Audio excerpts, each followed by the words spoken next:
Esto es Vida y Obra, el podcast donde se cuentan historias de vida que merecen ser escuchadas. Y quedan con ustedes Agustín Ibarreche y Ricardo Uribe.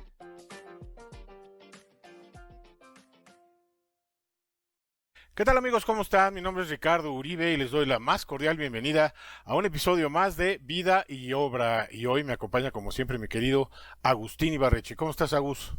Muy bien, muy bien, muy contento. El invitado de hoy es de súper lujo porque pues es, entre otras cosas, todo un referente en el medio deportivo y todo un referente como periodista. O sea, la verdad es que sí estamos de manteles largos. Sí, amigos de Vida y Obra, están a punto de presenciar algo verdaderamente excepcional. En este episodio nos sentimos privilegiados de recibir a alguien que yo considero un verdadero ícono del periodismo deportivo, cuya historia de vida es tan fascinante como inspiradora.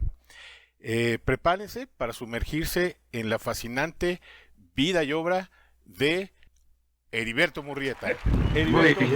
es de verdad un honor. Te agradezco infinitamente que hayas aceptado la invitación. Entiendo que pues eres una persona muy ocupada. Este, pero desde hace tiempo traíamos ganas, desde que iniciamos este proyecto, Agustín y yo, el año pasado, habíamos hecho una lista de personas a las que nos gustaría entrevistar y pues en esa lista estabas tú. Entonces, pues por fin se nos hizo, mi querido Heriberto. Muchas gracias, qué bueno que aparecía mi nombre en esa lista y que finalmente hayamos podido concretar la conversación. Oye, Heriberto, tú empezaste tu carrera muy joven, de hecho, así te decían el joven Murrieta, muy rápido, siento muy pronto, a una temprana edad, en donde el público mexicano pues pudo ver esa conexión y ese talento que había en ti y esa facilidad de comunicar y de empatizar con la gente cuando eras realmente muy joven. Entonces, mi pregunta va sobre, eh, ¿te acuerdas de ese momento? ¿Quién era Heriberto Murrieta en ese entonces? Sí, pues un joven muy entusiasta, muy ilusionado, muy emocional, apasionado. Mi padre era aficionado a los deportes y me transmitió el gusto por el fútbol, el béisbol, el box, el high alay, eh, pero también tenía otras aficiones como la música, la literatura, la pintura, la escultura. Era un hombre que me transmitió varias aficiones, no únicamente las que tienen que ver con los deportes. Y ese joven que empezó en los medios de comunicación, pues tenía gran entusiasmo y sentía literalmente un revoloteo de mariposas en el vientre de la emoción de estar frente a un micrófono por primera vez y en aquellas primeras transmisiones. Lo viví con una enorme emoción e ilusión y pues yo tenía escasamente 18 años cuando empecé mi carrera en los medios de comunicación deportivos, aunque ya antes, a los 12 años, había sido locutor infantil en la estación Radio Educación y antes había sido actor de teatro infantil en el Teatro Orientación cuando tenía 6 años. O sea, digo, aquí creo que un poquito la pregunta es, ¿tú encontraste tu vocación o la vocación te encontró a ti? Eh, yo creo que, pues, sí, la vocación me encontró a mí, yo creo. Nunca lo había pensado o planteado de esta manera, pero me llegaron muchos estímulos a temprana edad de teatro, de deportes, de tauromaquia, de música, de pintura, de museos, de clases de cerámica, del Conservatorio Nacional de Música, que pues automáticamente hicieron que me sintiera atraído y sobre todo con una influencia muy grande de mis papás, que fueron mis grandes impulsores y nos tenían muy activos, muy ocupados con diferentes actividades, tanto a mi hermana como a mí en aquellos años. Sí, digo, creo que a mí se me hace importantísimo que aparezcas, sí, que tengas a tus hijos rodeados de arte, rodeados de ese tipo de estímulos, porque pues te van a llevar por un buen camino al final, o sea, más allá de lo que hagas profesionalmente, ¿no? Este, pero pues digo, la verdad que qué gusto. Incluso nos platicaba Ricardo de que de tus primeras apariciones en televisión fue en Hoy Mismo, ¿no? Sí, resulta que en el año 87 yo ya conducía la sección deportiva del programa 24 horas de la tarde y sustituía a Fernando Schwartz en 24 horas de la noche y sustituía a Juan Dosal en Hoy Mismo, pero justamente cuando Guillermo Ochoa pasó a la noche a conducir el programa nocturno que se llamaba Nuestro Mundo, Toño de Valdés se fue con él y en la mañana se quedó Juan Dosal y únicamente los martes de cada semana o algún otro día cuando Juan Dosal no estaba, yo me encargaba de la sección deportiva del programa Hoy Mismo, que tenía 4 horas de duración, pero no me tocó trabajar con Guillermo Ochoa, sino con Lourdes Guerrero, que era la co-conductora de aquel famoso programa que tenía una gran audiencia y que era un programa muy diferente a 24 horas porque en Hoy Mismo había mucho tiempo para comentar las noticias, para hacerlo más coloquial, para hacer muchas entrevistas, a diferencia de 24 horas que tenía un tiempo mucho más corto por las noches en aquellos años en el Canal 2 de Televisa. Sí, bueno, de hecho ese programa se volvió famoso por aquella escena del temblor del 85, ¿no? Sí, claro, Que cuando están ahí. prácticamente cada aniversario del temblor nos volvemos a chutar la escena, ¿no? Bueno, era Exactamente, famoso, en estaba realidad ahí. era un programa que veíamos todos, o sea, porque además Sí, era, como dices, coloquial, era muy divertido. Guillermo Ochoa, digo, hasta la fecha sigue siendo una persona a la que yo admiro también mucho. Y y sí, pues era un imperdible de las mañanas, ¿no? sí, totalmente, era una televisión amable. Aparecía también Exactamente. Juan Carlos Iracheta Sí, con cómo no. sus experimentos científicos. Y la escena del temblor es impresionante porque el plafón de la escenografía se columpia de Sí, manera impresionante y dramática, Y cuando se mientras que van Lourdes Guerrero trata de transmitir calma y está junto con María Victoria Llamas y con Juan Dosal a punto de que se corte la señal del Canal 2 y se derrumbe prácticamente el edificio de la parte trasera de Televisa Chapultepec. ¿dónde estabas tú? Yo estaba en mi casa, en la Colonia del Valle, en la calle de Bartolache, a punto de ir a la universidad porque esa mañana no me tocó la guardia matutina. Ok. Así que tuve esa bendición o esa fortuna de no tener que estar esa mañana, como si estuvo ahí Gerardo Valtierra, que fue el reportero de deportes al que le tocó la guardia matutina de esa mañana del 19 de septiembre de 1985. Gerardo Valtierra, que murió hace unos 3 años, desafortunadamente. Oye, bueno, digo, creo que has platicado muchas veces de, pues de tus referentes como en la parte de las noticias, ¿no? O sea, ¿quiénes son las personas que más han influido en ti en tu carrera, digamos, como periodista? Sin duda, Jacobo Zabludovsky, yo creo que primero Ángel Fernández, que fue el que Híjole. Ok, más me llamó la atención, un cronista deportivo con voz metálica, con gran ingenio, con gran talento, con imaginación, creatividad, hacía de los partidos más aburridos verdaderos espectáculos es cierto. interesantes. Me atrapaba mucho la voz de Ángel Fernández, su estilo, me pareció un genio de los medios de comunicación y él tuvo mucho que ver en que yo me dedicara a esto, aunque tengo un estilo completamente diferente al suyo. Y luego, desde luego, Jacobo, que fue mi maestro, el hombre que me enseñó el periodismo, un personaje icónico, culto, un gran conversador, un hombre enciclopédico, una universidad de periodismo en sí mismo, y creo que Jacobo tuvo mucho que ver en toda mi formación y espero haber aprendido y asimilado el periodismo como me lo enseñó un hombre que no daba concesiones, que era un maestro muy exigente, que era un personaje polémico también, desde luego, y hay que reconocerlo, pero que desde luego me marcó tremendamente en mi carrera profesional y personal también. Oye, Heriberto, hay una anécdota por ahí que he escuchado en alguna de tus entrevistas en donde don Jacobo te avienta una nota en la cara. ¿Cómo fue ese momento? Pues fue un momento muy agobiante, muy oprobioso, muy vergonzoso, porque yo no lograba, no atinaba a saber entrarle a la información. Había entrevistado yo a Cantinflas, a Mario Moreno, y no lograba encontrar la manera de entrarle a la información, con qué empezar la nota, porque había que prepararla con unos insertos de las respuestas de Cantinflas, y yo estaba muy acostumbrado a hacer notas muy largas para el noticiero hoy mismo, pero aquí había que ser muy concreto, muy puntual, muy conciso, dar la noticia y meter un par de inserts de Cantinflas, y más que aventármela en la cara, lo que hizo fue romperla, y hasta la tercera fue la vencida, y sentí un gran alivio cuando finalmente Jacobo autorizó aquella nota, pero todavía yo no encontraba la forma de descubrir qué era lo novedoso de una conversación y por tanto lo noticioso de una conversación. Así que sudé la gota gorda, lo pasé muy mal, todavía no conocía la entraña del periodismo, y una vez que la conoce uno, yo creo que ya todo se va dando con mucha facilidad.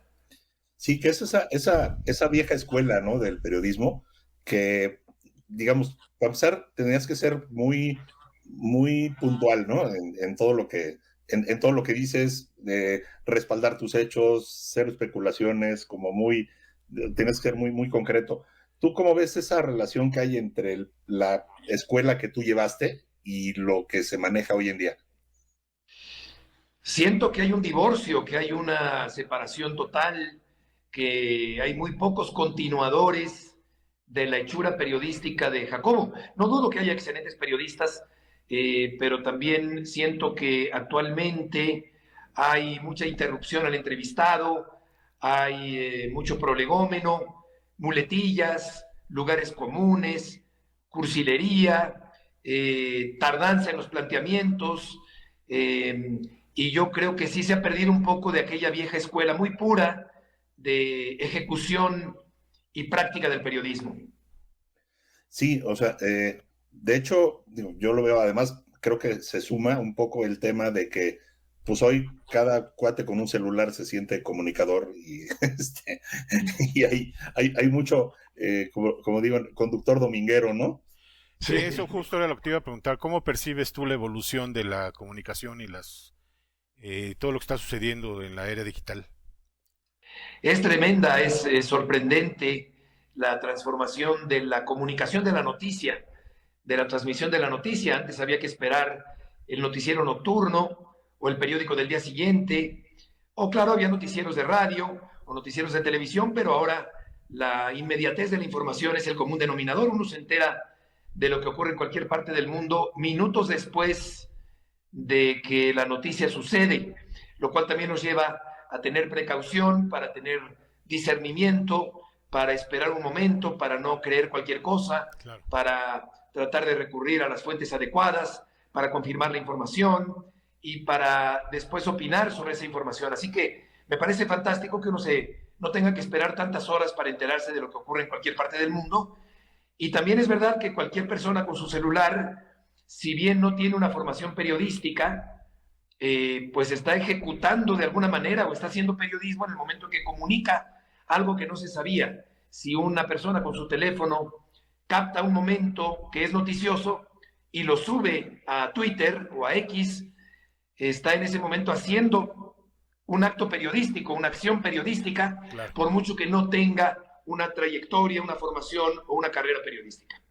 Sí, de hecho, yo creo que la manera de comunicar las noticias antes era mucho más institucional. O sea, Sí, de acuerdo. de hecho, pues el mismo Jacobo era todo un ejemplo de eso, ¿no? Incluso, pues digo, se le cuestionan muchas cosas en cuanto a su línea, en cuanto a la línea de información y demás, pero pues yo siento que él lo que estaba haciendo pues era responder a las circunstancias de la época y creo que lo supo hacer muy bien. Yo también lo veo de esa manera. Es verdad que la información se daba de una manera muy institucional y hasta cierto punto oficialista, y todo eso se criticaba. Yo recuerdo a mi papá que como televidente criticaba eso, sin imaginarme que yo iba a formar parte de la historia de los noticieros y sobre todo trabajar y colaborar con un hombre que fue, pues, junto con mi padre, el más importante, y decía yo que me ha marcado también en la parte personal, porque en términos de disciplina, pues creo que es muy importante también la influencia que Jacobo ha tenido en mí durante todos aquellos años que participé en el noticiero. ¿Recuerdas la primera vez que estuviste al aire con él? Sí, cómo no. Fue el 5 de diciembre de 1988.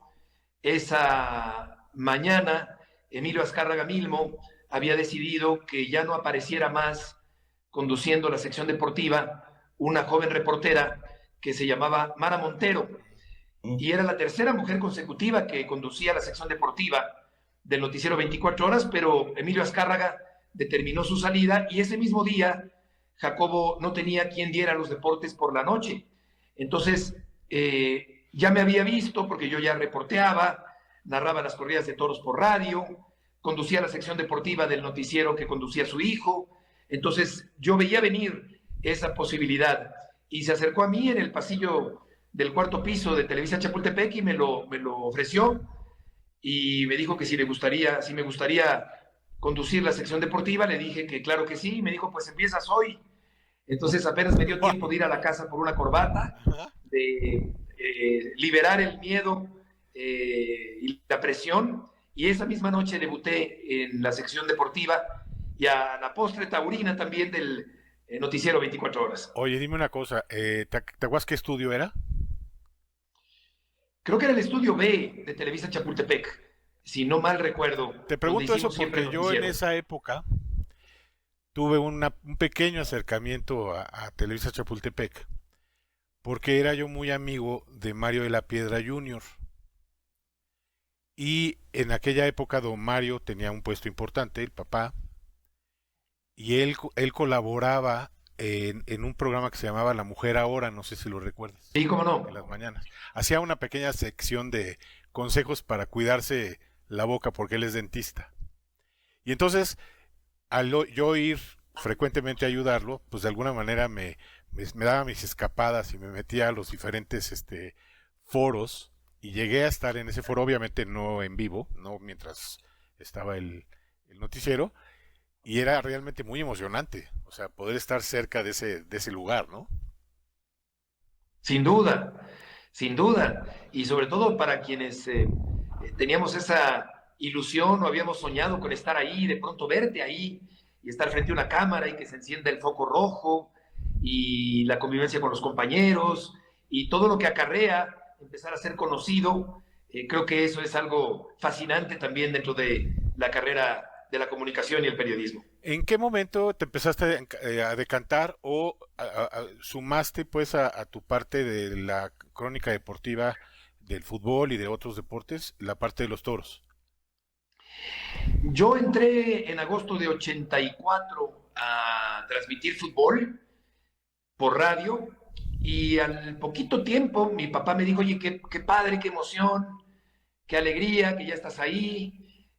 Porque yo tenía claramente mi vocación de cronista desde niño, de periodista, de comunicador, pero me dijo, hay muchos en el fútbol, ¿por qué no intentas también en los toros? ¿Por qué no grabas una prueba? Y dicho y hecho, fuimos a la Plaza México, grabé en un cassette una narración, se la di a Julio Victoria se la dio al ingeniero Alejandro Bolio, y así fue como recibí la oportunidad en febrero de 85 de empezar a transmitir toros también. Wow. Y qué increíble pensar que pues, ya estabas haciendo casting, ¿no? O sea, te sí. grabar con un cassette. Que de hecho, escucho tu voz y en mi cabeza aparece un marcador, ¿no? O sea, sí. No, fíjate que el otro día estaba oyendo la entrevista de Alberto Peláez. ¿Fue niño o niña? No, cronista deportivo. O sea, y justo decía en el principio Alberto Peláez que no podía desconectarse en el momento de iniciar la entrevista. Hace cuenta que estaba escuchando una corrida de toros. Sí, es que es cierto, tu voz, y eso no le pasa a todos,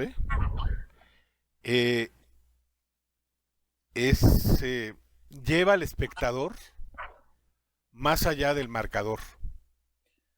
No, pues lo que pasa es que tu voz se convierte como tu marca personal, o sea, al final pues, es un poco lo que pasa.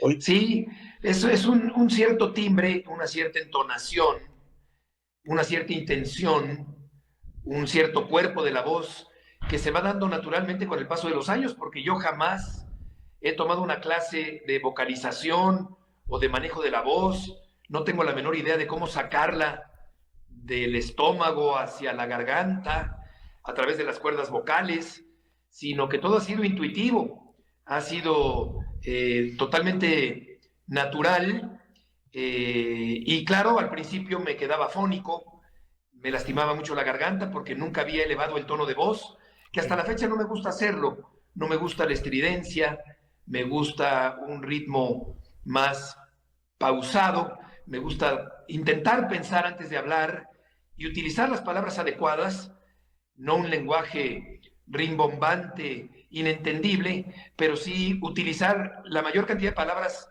que sea posible, porque pienso que esto enriquece la comunicación y da una mayor precisión al discurso y da un orden a las ideas. Yo creo que el tener un vocabulario amplio te ayuda a tener más claro lo que sientes y lo que piensas. Claro. Oye, y ser mucho más preciso en lo que dices, además. Sí, claro, Correcto. Pero además, imagina, bueno, yo ahorita me estoy imaginando a Heriberto Murrieta, el cronista taurino, por dar un ejemplo importante. Y me imagino, como en los pilotos, que existe una especie de vocabulario especial, ¿no? En la que con lo que ellos se comunican y se intercomunican. Cada vez que oigo una narración tuya en la plaza, en la televisión, hijo, me imagino, pues, todo como si fuera un compendio de cosas, palabras, terminología y una serie de cosas que no sé si la mayoría las has acuñado tú, las has adoptado de otras personas, de otros cronistas. ¿Cómo has logrado ese estilo? Qué buena pregunta. Nunca me la habían hecho. Bueno, por una parte sí soy autodidacta totalmente, que es la palabra que me faltaba en la respuesta anterior en cuanto al manejo de la voz. Con respecto a las palabras, sí hay frases de otros cronistas que he retomado, pero he tratado de no copiar, de no imitar a nadie, aunque evidentemente, por ejemplo, el domingo utilicé una que dije que el novillo apagó lo que iba para llamarada, porque un novillo se quedó corto y empezó a cogerse al piso, a no colaborar con el torero, a no embestir, y esa frase es de Carlos León. Carlos León era un escritor magnífico, muy crítico, ácido, lacerante, un poco burlón, del periódico Novedades, en sus cartas boca arriba, y era el autor de los diálogos adicionales de las películas de Cantinflas. Y hay muchas frases, expresiones que me marcaron mucho al leerlo.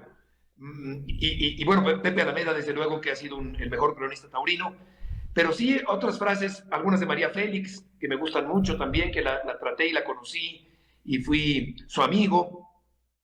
Pero trato de tener un estilo propio y de no imitar a nadie. Me parece que la imitación es la peor vulgaridad que puede haber en esta profesión. Okay. Y también me gusta mucho conocer el significado de las palabras, es decir, cuando no conozco el significado de una palabra, inmediatamente voy al diccionario y me entero de su significado y aplico la palabra, pero lo importante no es aplicarla en cualquier momento, sino cuando sea el momento oportuno. Encontrar el Ese momento es verdaderamente preciso, claro. Lo importante del asunto. Claro. Bueno, pues de hecho yo creo que toda esa nomenclatura te daría para un buen libro, Sí, un era lo que te iba a glosario. preguntar, ¿has escrito algo? Sí, he escrito varios libros de toros y de deportes y de cultura popular mexicana. Y sí, digo, sin considerarme un gran escritor, vamos a decir que soy un pulcro redactor que trata de mejorar su estilo columna a columna o libro a libro. Y me encanta escribir, desde luego también, aunque creo que la parte oral de la crónica taurina en vivo, en la televisión, que no debe ser tan descriptiva, por cierto, es lo que más me apasiona en la vida. ¿Cómo describirías la conexión entre el periodismo deportivo y la crónica taurina? ¿Qué similitudes o diferencias encuentras en la forma de narrar eventos en ambos ámbitos? Yo creo que es mucho más difícil narrar una corrida de toros que un evento deportivo, porque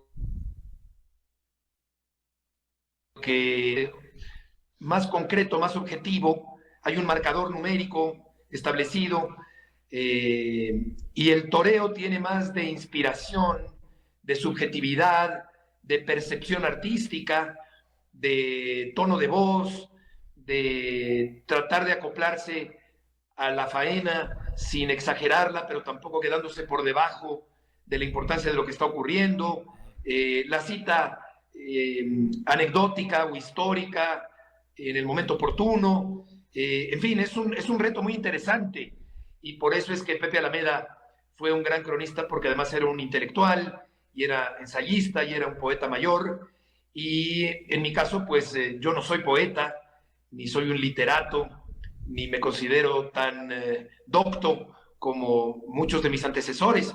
Entonces, pues la conexión es que se está narrando un evento en vivo, que hay que ser descriptivo, que hay que ser informativo, que se está reseñando un acontecimiento que está ocurriendo en ese momento, pero en el toreo tiene otros ingredientes de sensibilidad y de subjetividad y de colorido verbal y de estilo del que lo está comunicando.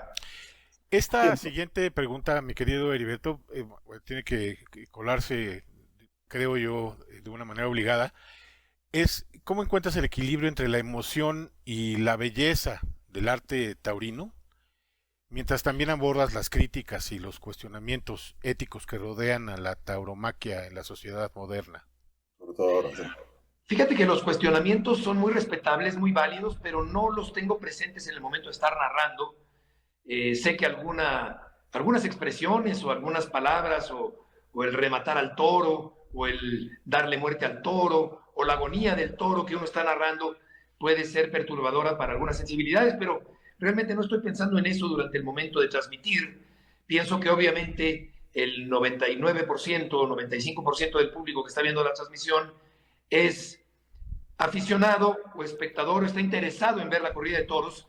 No me imagino a un antitaurino viendo la corrida, aunque puede haberlo para tomar nota de cosas que están mal o que le parecen mal, pero estoy más concentrado en la parte artística y en la parte de descripción y de análisis del comportamiento del toro. Lo que sí es más complicado es encontrar un balance, es decir, dejar un poco por debajo el gusto personal, porque finalmente uno es aficionado antes que cronista, Claro. y tratar de utilizar un nivel de emoción parejo en cuanto a que está uno transmitiendo lo que está ocurriendo en el ruedo, más allá de si el torero te gusta en lo personal o no te gusta. Aunque claro, cuando hay un torero que a mí me llega como aficionado, que son pocos los que me han gustado a lo largo de 40 años, pues obviamente uno se vuelca con mayor emoción, naturalmente, porque hay un gusto personal añadido a lo que uno está narrando en el momento del ruedo. Si hubieras sido torero, ¿a quién te hubiera gustado para hacerte? A Morante de la Puebla. Oye, justo creo que habíamos hablado antes de la entrevista, de decir, bueno, preguntarte a lo mejor de tus referentes de cada uno de los deportes, ¿no? Digo, bueno, tomando los toros como deporte, ya aclaraste que era Morante, pero por ejemplo, en el caso del fútbol, ¿quién sería? ¿De cronista dices o de...? No, de deportista, de figura deportiva. Ah, pues yo creo que Pelé, el rey Pelé. De acuerdo. Elegante, técnico, completo, completísimo, dos perfiles, buen remate de cabeza, gran conductor, definidor, inteligente, orquestador, extraordinario. El futbolista total, el futbolista por antonomasia. Sí, tan así su carrera, ¿no? Digo que su carrera fue muy completa. Claro, claro, desde luego. Sí. Y por ejemplo, béisbol. Bueno, por la simpatía que me despertó en los años 80 y porque veía los partidos con mi papá y porque me fascinó y me emocionó mucho cuando ganó un partido de Serie Mundial a los Yankees con la franela de los Dodgers, desde luego Fernando Valenzuela, y sobre todo la narración también muy emotiva de Sonia Alarcón, de Toño de Valdés, y del Mago Septién, que avienta unas frases preescritas, pero que lanza en el momento oportuno, dirigidas al fenómeno sonorense que estaba en el montículo. De los cronistas, para ti, ¿quién quién es el mayor referente. Yo creo que en el fútbol Ángel Fernández y en los toros, desde luego Pepe Alameda. En el béisbol me encantaba escuchar a Sonia Alarcón. Ahora también hay grandes cronistas, desde luego en distintos deportes. Creo que Cristian Martinoli, por ejemplo, ha venido a darle un giro a la crónica deportiva, a la crónica futbolera. Yo creo que desde Ángel Fernández no se daba un vuelco tan grande a la forma de narrar el fútbol por televisión. De Ángel Fernández, ahorita que decías, tienes toda la razón, el cuate, o sea, decías, se está cayendo el estadio y está narrando el medio tiempo, ¿no? Que ni siquiera están... Era muy, le metía muchísima emoción al asunto. Era tan bueno, yo, ahora sí, anécdota rapidísima, él conducía un programa de conocimiento que se llamaba Los Goles del Talento en los 70s. Sí. Digo, dato curioso, yo participé como de colegios en uno de esos concursos. De hecho, eso cuando lo conocí en persona. Pero decías, eran así, nos pasábamos la pelota con la mano, contestábamos preguntas de geografía y el tipo lo hacía interesante, ¿no? Entonces decías, pues sí es un gran talento. De hecho, este grupito que eran Ángel Fernández, Fernando Marcos y ¿quién era el otro? Bueno, el asunto es que Fernando Luengas. Pero que Ángel Fernández se desbocaba así haciendo todo y al final Fernando Marcos resumiendo con sus 4 palabras, ¿no? Sí. O sea, hacerlo climático totalmente. Mi querido Heriberto, este podcast se llama Vida y Obra y la idea es dejarle, bueno, evidentemente tu historia de vida es interesantísima y dejarle a la gente algo que tú consideres que haya sido lo más importante en tu vida personal o profesional que te haya llevado hasta donde estás en este momento. Oye, sí, y solo agregaría que era también un mago de la exageración. Claro. Ángel sí, Fernández. Me pongo de pie. Me pongo de pie. Y me vuelvo a sentar. Cuando la jugada había sido una pifia, dije, me vuelvo a sentar. Exacto. Sí. Pues yo creo que lo que me ha llevado hasta donde estoy ahora ha sido pues desde luego la disciplina, el profesionalismo, la pasión. Me gusta mucho mi trabajo. Yo creo que eso es una bendición. Yo creo que hay mucha gente frustrada, infeliz por no dedicarse a lo que le gusta en la vida, claro. Y sin embargo tiene que hacer ese trabajo por obligación para llevar el dinero a la casa, para alimentar a la familia, para sostener la economía familiar. Entonces yo creo que sí es algo muy bonito, muy favorecedor, una bendición de Dios el poder dedicarse a lo que a uno le gusta en la vida. Eso me parece algo súper importante para que uno pueda desarrollarse con pasión y con alegría y con realización.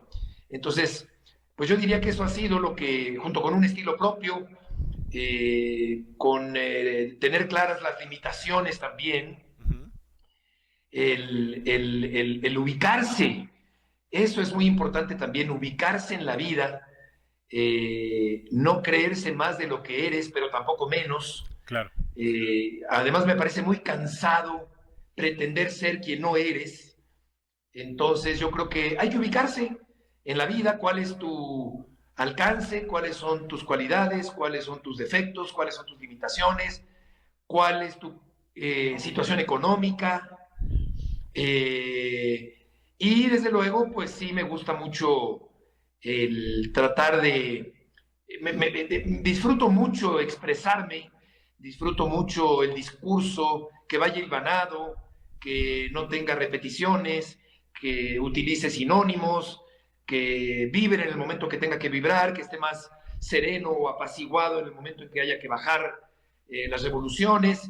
En fin, todo eso es un arte que se va aprendiendo con base no únicamente en el conocimiento del oficio, sino sobre todo con la sensibilidad. Claro. Así que bueno, yo creo que esos factores me han ayudado y me han servido para responsabilidad también, porque veo ahora mucha irresponsabilidad en los medios de comunicación y creo que sí es muy importante saber que tenemos una gran responsabilidad en el momento en que se abre el micrófono y tenemos que emitir una opinión.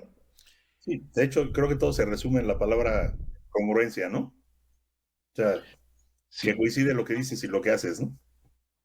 Sí, pues aunque el ser humano batalla mucho para poder ser congruente y para que los actos acompañen o concuerden con las palabras, lo cual no es fácil, pero bueno, por lo menos es la intención, por lo menos esa es la tirada. Es morir en el intento. Heriberto, hay una Exacto. pregunta que le hacemos casi a todos nuestros invitados y tiene que ver con ese momento o esa decisión trascendental que en algún momento de tu vida tomaste, de la cual te arrepientes.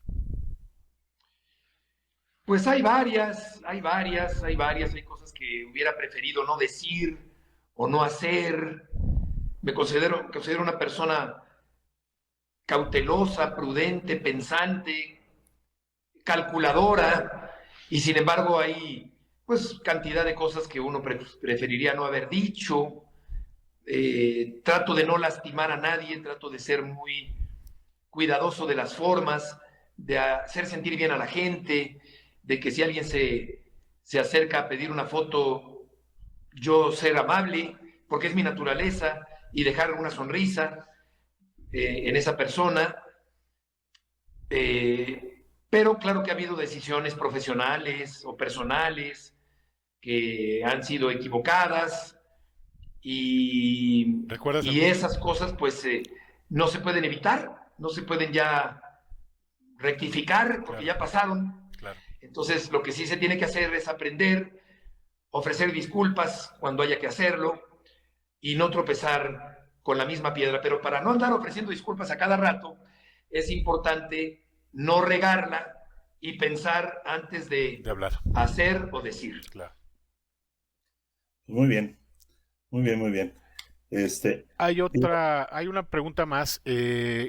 Bueno, tú seguramente dedicas muchas horas de tu tiempo al trabajo desde hace muchos años, pero tu familia, ¿qué tanto el tiempo los dedicas? ¿Cómo procuras ese equilibrio? Ese equilibrio. Fíjate que sí es importante mantener el equilibrio ese. Sí está uno muy ocupado, la profesión es muy absorbente, pero siempre hay tiempo para todo. Si uno se acomoda y se organiza, claro que se puede hacer. Es muy importante la familia. Estuve casado 15 años, llevo casi 9 de divorciado, y sí es importante tener una vida personal equilibrada, que complemente la parte profesional. Tengo 3 hijos con los que me gusta mucho estar y convivir. A mi madre no la veo tan seguido como debería por las complicaciones propias de la ciudad y de sus distancias y el tráfico. Mi padre murió hace muchos años, cuando él tenía 53 años. Yo ya viví 5 más hasta ahora de los que mi papá alcanzó a vivir. Ya tengo 58. Él murió joven y sin embargo nos dejó muy claras las pautas y los valores para seguirnos el resto de la vida. Alcanzó el tiempo para que mi papá nos dejara una marca muy importante de honorabilidad, de respeto, de cultura, de tesón, de disciplina, de honradez. Entonces yo creo que esos valores pues nos los dejó muy bien marcados en mis hermanos, que son 2, mi hermana Alejandra y mi hermano Jorge, y en mí. Pero sí, es muy importante convivir con la familia. Me gusta estar con mis hijos muchísimo, ir al cine, ir a comer, intentar viajar cuando se puede. Y claro que es muy importante y disfruto muchísimo la compañía. Además me necesitan mucho, y a su madre también. Mis hijos todavía en esta pubertad, con estos peligros y con estos vicios y con esta inseguridad y con estas drogas y todo lo que hay alrededor que no teníamos cuando nosotros fuimos jóvenes. ¿Les gusta la fiesta brava? A 2 de ellos sí, a la tercera no, a Jacinta no. Okay. Es, pues digamos que antitaurina. Okay. El colmo de un cronista taurino es tener una hija antitaurina. Así es. Pero es muy inteligente, es muy reflexiva y es muy respetuosa de quienes sí somos aficionados a los toros. Pero me ha costado mucho trabajo, por estar metido en el trabajo absorbente de fines de semana, poder transmitirles mis aficiones como mi papá sí alcanzó a transmitirme las suyas. Claro. A mí me ha costado mucho más trabajo transmitir mis aficiones a mis hijos por cuestiones de que, por ejemplo, me bajo a transmitir la corrida y no puedo estar con ellos tratando de medio explicarles lo que está pasando en el ruedo. Muy bien. Bueno, yo tengo una última pregunta porque también sabemos que tienes algunos otros compromisos. Mi querido Agustín, ¿tienes algo más que preguntar antes que de la última pregunta? Pues no, realmente preferiría que ahora sí que tú, la que tenías guardada. Pues mira, la verdad es que es una que a veces nos da tiempo de hacer y otras no, pero en esta ocasión que sí tenemos tiempo me gustaría hacértela. ¿Cómo te gustaría ser recordado? Pues como un buen padre, como un buen ser humano, como una persona profesional, como una persona con capacidad con inteligencia emocional, como una persona que haya dejado una buena huella, que haya dejado un buen recuerdo, alguna enseñanza, que haya dejado un buen consejo, que haya hecho sentir bien a la gente que le rodea, y pues también como una persona con defectos que son muy humanos también, Claro. y que hay que entender que forman parte de la conducta y de la forma de ser y de llevar adelante una vida. Pero bueno, pues sobre todo en el caso de mis hijos, pues creo que espero dejar una buena imagen, una buena huella que les sirva en el resto de sus vidas. Y en la cuestión periodística, pues como alguien que creció a la usanza antigua, en la vieja escuela periodística, y que sobrevivió a las modas que son pasajeras y que mantuvo los modos que son permanentes. Muy bien, mi querido Heriberto, créeme de verdad que esta es una de las entrevistas que más me ha emocionado por muchas razones. Te repito, soy tu fan de toda la vida.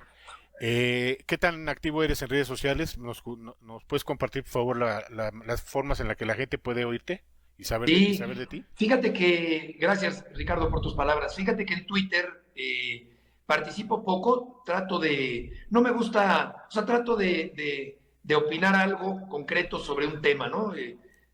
Eso me gusta hacer, pero me parece también una red social con mucho rencor, con mucho odio, con mucha agresividad.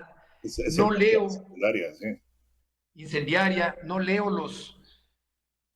las respuestas de la gente porque no tengo la piel tan gruesa y me puedo encontrar con cualquier barbaridad que me puede afectar. Entonces he tomado la determinación un poco injusta para aquellas personas que amablemente pueden aportar algo interesante e inteligente, pero bueno, escribo ahí en Twitter de vez en cuando, es Beto-Murrieta. Okay. Y en Instagram sí soy mucho más activo porque me gusta mucho apuntalar la imagen con alguna historia, por ejemplo, algún personaje, y entonces con el que aparezco y una historia que apuntale o refuerce la imagen. Me gusta mucho Instagram en ese sentido, aunque no la utilizo para platicar sobre mi vida diaria o caer en esas frivolidades. Okay.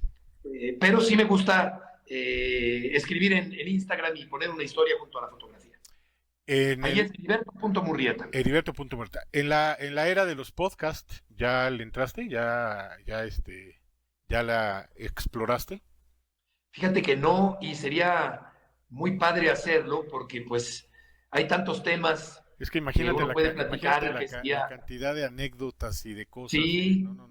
Y nada más de ¿sabes gente qué? Que puedes invitar. Bueno, ya tienes 2 suscriptores. Muchas gracias.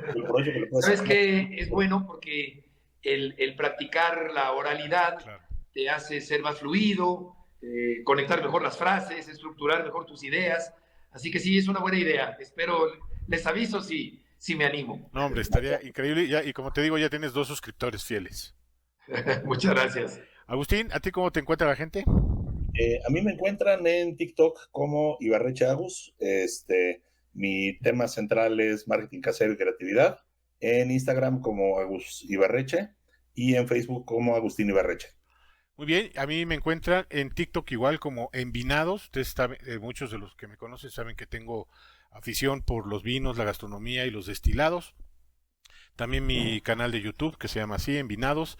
Nuestro canal en YouTube, Vida y Obra. En Spotify, que también se llama Vida y Obra. Les recuerdo que porfa, si les gusta este contenido, ¿cómo se llama? Lo compartan. Pero sobre todo que le den clic a todas las plataformas para que les avisen cada vez que subimos un episodio nuevo. En Facebook también soy un poquito más activo. Ahí me encuentran como Ricardo Uribe, y en Instagram también. Así es que... Oye, fíjate que no soy muy de vinos, pero me gusta el Matarromera. Increíble. Y me gusta el Emilio Moro, que lo probé hace poquito. Sí, Ribera del Duero. Yo creo que son de mis vinos favoritos, mi querido. El Marqués de Murrieta. Sí. Riojano también. Hay por ahí mucho de vinos que podemos hablar y relacionar con la fiesta y con todo lo que a ti te gusta. Claro, a mí sabes que me gusta el Prosecco. Sí, muy bueno. De la marca Maschio. Y también me gusta mucho el Herradura Reposado, puesto con fresca. Eso. Sin limón ni sal, por favor. Pruébalo ahora con mezcal, a ver qué te parece. Fíjate que no me gusta el mezcal, Ricardo. Es un gusto adquirido. El sabor del agave es muy directo. Vas a tener que ir probando poco a poco. Y seguramente como a mí, seguramente, porque yo también era tequilero, ahora soy más mezcalero, pero siempre he dicho que es un gusto adquirido y es cuestión de ir probando, y hoy por hoy hay unas joyitas en el mercado. De hecho, es falsa modestia. Ricardo es juez de concursos de mezcal. Ah, caray, qué maravilla. Sí, me gusta mucho. Mi querido Heriberto, te agradezco otra vez el que hayas aceptado la invitación. Las puertas de nuestro podcast están abiertas. Tenemos un estudio ahí en Polanco. La próxima vez que nos veamos nos gustaría que nos visitaras, para vernos de frente, para poder tenerte y darte un abrazo. Gracias, Ricardo y Agustín. Qué agradable plática. Que les vaya muy bien. Gracias. Gracias. Nos vemos. Adiós. Bye. Nos vemos.